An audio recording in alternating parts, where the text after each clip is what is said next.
Thank you so much. Lovely, beautiful, heart-centered ladies. Ever since I was a very little girl, I was certain I was special. I was certain I was going to change the world, I was going to make the world a better place, and that my whole life was going to be about how much better the world is going to be because I'm in it. Now, as I grew up, some things, kind of affected that, but one of the things that I did was, later in my life, I decided to adopt my 2 foster children. And I want to talk to you about my daughter. At the time she came to me, she was 4 years old. Ours was the 7th home she had lived in. And she was hell on wheels.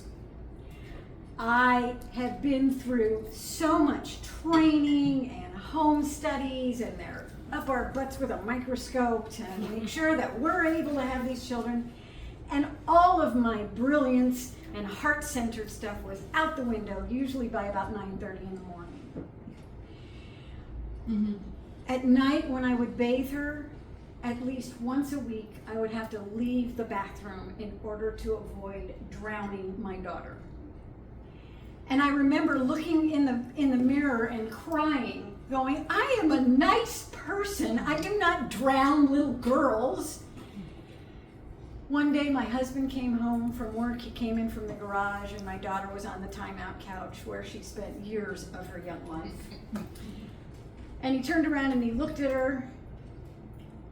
What's the deal? And she looks at him and she goes, I had choices.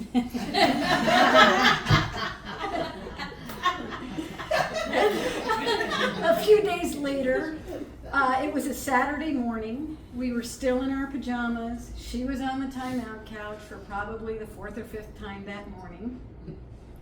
And I said to her, now you sit there and you think about what you did and you think about how you're going to do better, and I'm going to go make breakfast.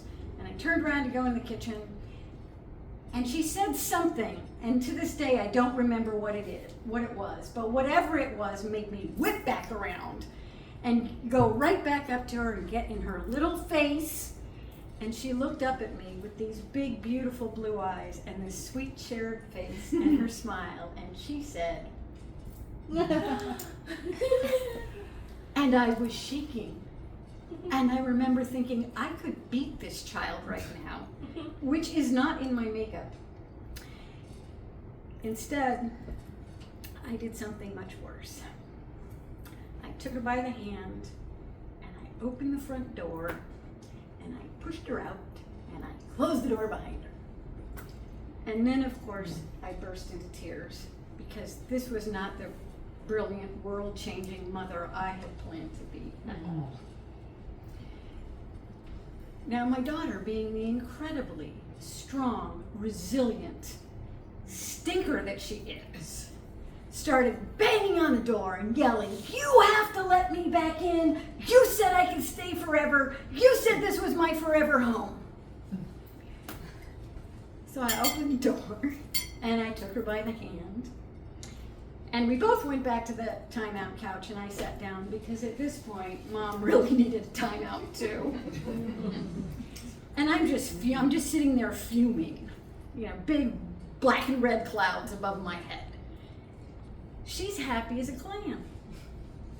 We're home, we're in our jammies, I'm with her, she's the center of attention, everything's great. Suddenly she leans over and she pats me on the thigh, and she goes, Mom, before I was with you, and I was all those other places? I said, yeah. She goes, I knew you were out there. And even right now, and I've said this several times this week, even right now I get goosebumps when I remember that.